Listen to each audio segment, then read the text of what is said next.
Hello Technolovers, masalah Palestina dan Israel semakin buruk setelah Presiden AS Donald Trump mendeklarasikan Yerusalem sebagai bagian dari Israel. Kedua negara ini sudah lama berselisih, bahkan tak sedikit nyawa yang melayang dan harta benda yang hilang. Namun sejauh ini, masalah tersebut tampaknya belum akan hilang dalam waktu dekat.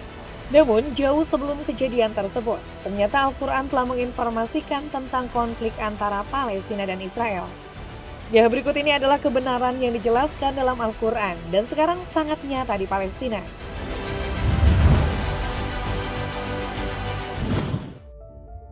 Terdapat kaum Yahudi yang sadis.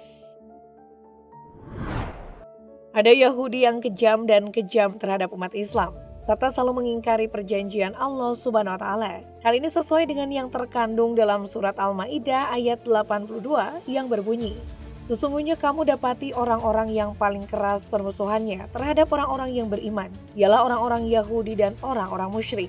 Al-Maidah ayat 82. Ada kaum muslimin yang terusir dan terenggut nyawanya di Palestina.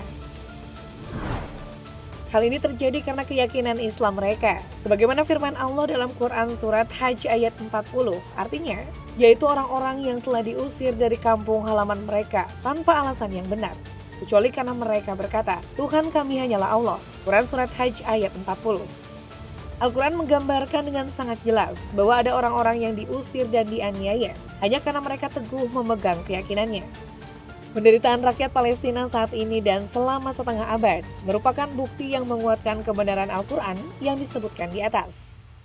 Mereka teguh dalam agamanya, meyakini keagungan Islam, itulah sebabnya mereka tidak ingin Masjid Al-Aqsa dikuasai Zionis Israel. Ada skenario internasional di balik konflik Palestina. Adanya skenario global di balik konflik Palestina, di mana Allah Subhanahu wa Ta'ala berfirman, "Orang-orang Yahudi dan Nasrani tidak akan senang kepada kamu hingga kamu mengikuti agama mereka." Quran surat Al-Baqarah ayat 120. Ada kemunafikan yang menghambat perjuangan jihad. Allah Subhanahu wa Ta'ala berfirman, "Janganlah kamu memperhatikan orang-orang munafik yang berbicara kepada saudaranya yang kafir dari kalangan ahli kitab. Sesungguhnya, jika kamu diusir, niscaya kami pun akan keluar bersamamu. Dan kami selama-lamanya tidak akan patuh kepada siapapun untuk menyusahkan kamu. Dan jika kamu diperangi, pasti kami akan membantu kamu." Quran surat Al-Hasyr ayat 11. Kebenaran dalam Al-Quran maupun kebenaran sejarah kenabian selalu mengingatkan kita akan bahaya yang datang dari dalam diri kita. Bahkan di dalam barisan tentara Rasulullah Shallallahu Alaihi Wasallam di Madinah, masih ada kelompok munafik yang terus aktif menghasut dan menghancurkan umat Islam internal.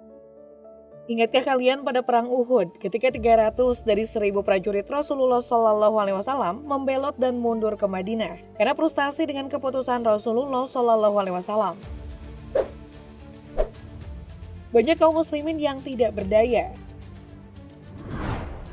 Ada banyak orang, tetapi umat Islam lemah dan tidak berdaya. Perubahan besar terjadi pada gaya hidup sebagian besar umat Islam setelah jatuhnya Kesultanan Otonom di Turki. Negara-negara Barat banyak menjajah umat Islam, dan masyarakat mulai mengadopsi pemikiran Barat dan gaya hidup materialistis. Alhasil, hasrat akan kekayaan dan dunia mulai mengakar dalam kehidupan umat Islam. Saat ini jihad yang memantapkan kejayaan Islam mulai melemah. Al-Quran menggambarkan kejadian ini dengan jelas. Allah Subhanahu wa Ta'ala berfirman yang artinya, "Hai orang-orang yang beriman, apakah sebabnya bila dikatakan kepadamu, berangkatlah untuk berperang pada jalan Allah, kamu merasa berat dan ingin tinggal di tempatmu? Apakah kamu puas dengan kehidupan di dunia sebagai ganti kehidupan di akhirat? Padahal kenikmatan hidup di dunia ini dibandingkan dengan kehidupan di akhirat hanyalah sedikit." Quran surat At-Taubah ayat 38. Akan ada kelompok yang menegakkan jihad. Ada kelompok yang senantiasa mengusung tinggi jihad untuk menegakkan kalimatullah tanpa ragu dan gentar. Hal itu tertuang dalam sebuah firman. Di antara orang-orang mukmin itu, ada orang-orang yang menepati apa yang telah mereka janjikan kepada Allah. Maka di antara mereka ada yang gugur. Dan di antara mereka ada pula yang menunggu-nunggu dan mereka tidak merubah janjinya. Quran surat Al-Ahzab ayat 23. Al-Quran menyebutkan fakta bahwa ada kelompok yang selalu setia memperjuangkan kejayaan Islam. Meski banyak di antara mereka yang tumbang, namun komitmen jihad mereka tidak berkurang atau pudar. Kita tidak dapat menyangkal bahwa Hamas tampaknya merupakan representasi sejati dari kebenaran Al-Quran. Mari kita doakan saudara kita di sana. Menurut Islam, kapan perang antara Israel dan Palestina akan berakhir? Beberapa ayat dalam Al-Quran menjelaskan tentang Palestina dan Israel. Bahkan ada juga hadis yang menyebutkan kapan berakhirnya perang Israel dan Palestina, yang merupakan tanda berakhirnya dunia. Jadi apa kebenarannya?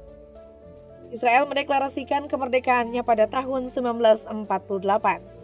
Sejak itu Israel terus mengikis tanah Palestina hingga mendominasi bekas wilayah otonom serta wilayah yang dikunjungi Inggris selama 2 dekade. Israel melancarkan serangan langsung ke beberapa negara tetangga, Mesir, Yordania, Lebanon, Suriah, dan bentrok dengan warga Palestina yang sudah lama tinggal di wilayah tersebut. Dalam beberapa ayat Al-Quran, Allah Subhanahu wa Ta'ala berbicara tentang kondisi di Palestina, termasuk tindakan Bani Israel yang masih bertindak. Lantas, kapan perang antara Israel dan Palestina akan berakhir? Ayat Al-Quran tentang konflik Israel-Palestina.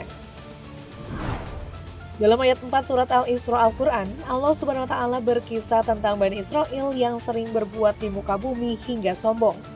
Namun Allah lah yang akhirnya menyebabkan kehancuran mereka. Allah Subhanahu wa Ta'ala berfirman, "Kami wahyukan kepada Bani Israel di dalam kitab Taurat itu, kamu benar-benar akan berbuat kerusakan di bumi ini 2 kali, dan benar-benar akan menjombongkan diri dengan kesombongan yang besar." Menurut penjelasan tahlil yang dikutip di website Kementerian Agama, Bani Israel akan menimbulkan masalah besar di Palestina sebanyak 2 kali. Allah menyebabkan musuh-musuh mereka membunuh, menjara, dan menghancurkan negeri ini. Orang-orang ini memang sempat bertaubat. Allah kemudian memberikan kekayaan dan kekuatan untuk melindungi negara. Namun Bani Israel kembali menimbulkan masalah, hingga Allah mengarahkan kembali musuh-musuhnya untuk membinasakan mereka dan mendatangkan siksa bagi mereka di dunia dan di akhirat. Hadis tentang berakhirnya perang antara Israel dan Palestina.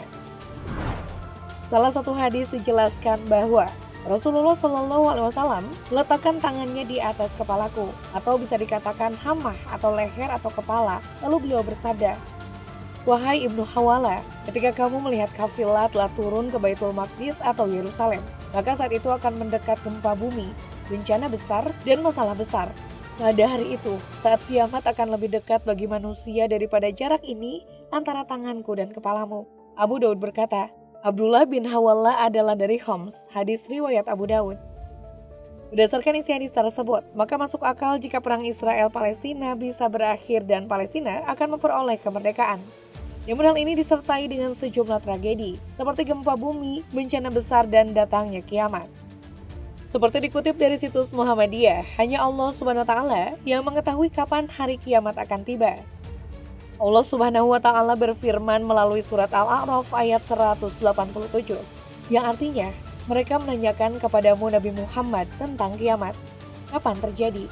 Katakanlah, sesungguhnya pengetahuan tentangnya hanya ada pada Tuhanku. Tidak ada seorang pun yang dapat menjelaskan waktu terjadinya selain Dia. Kiamat itu sangat berat, huru-haranya bagi makhluk yang di langit dan di bumi. Dia tidak akan datang kepadamu kecuali secara tiba-tiba. Mereka bertanya kepadamu seakan-akan engkau mengetahuinya.